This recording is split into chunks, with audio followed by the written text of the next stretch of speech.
Yesterday saw Norway win the Eurovision Song Contest. Eurovision has long been a camp gay tradition here in the UK and elsewhere in Europe.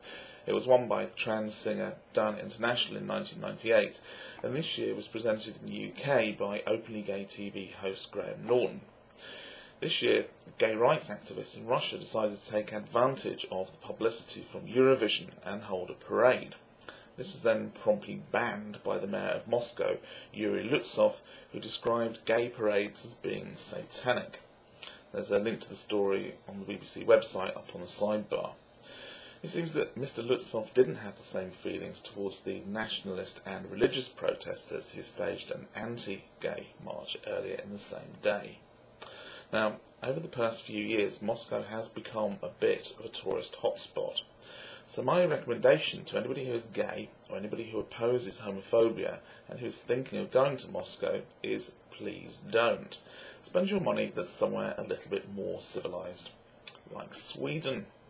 Same-sex marriage became legal in Sweden on the 1st of May. The parliamentary vote to allow for same-sex marriages was carried overwhelmingly, with only the Christian Democrats opposing it. What a surprise. Although having said that, the largest church in Sweden, the Lutherans, have been offering to bless gay partnerships since January 2007. Obviously, Christianity and homosexuality are not necessarily incompatible from a Lutheran perspective. And whilst I'm on the subject of gay marriage, there has also been an interesting minor development in the gay marriage hoo-ha in the US. Merriam-webster has redefined its definition of the word marriage to include people of the same sex, namely the state of being married to a person of the same sex in a relationship that is like that of a traditional marriage. There's a link in the sidebar to that one as well. It'll be interesting to see how many of the fundies throw their dictionaries onto the bonfires alongside their already burning science books. And I also came across an interesting story from March, reporting that in Australia, the Catholic Church is testing priests for homosexual tendencies. And this is apparently because the Church is desperate to root out any kind of deviancy within its ranks.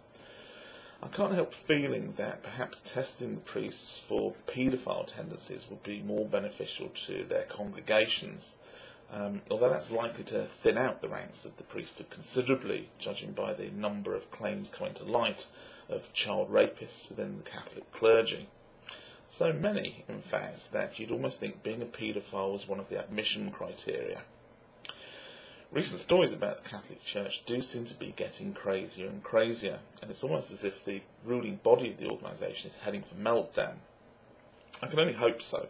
The less rational these people get, hopefully more of their followers will wake up to just how ridiculous this mumbo-jumbo is. And finally, continuing with the theme of wacko religious cults, inventive gay activists have come up with a wonderfully ironic form of revenge on the Westboro Baptist Church.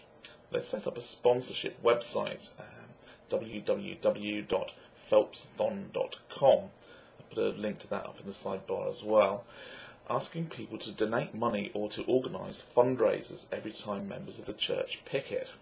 And so far they've raised more than $10,000. And in effect, the Phelps are actually helping fund gay rights protests.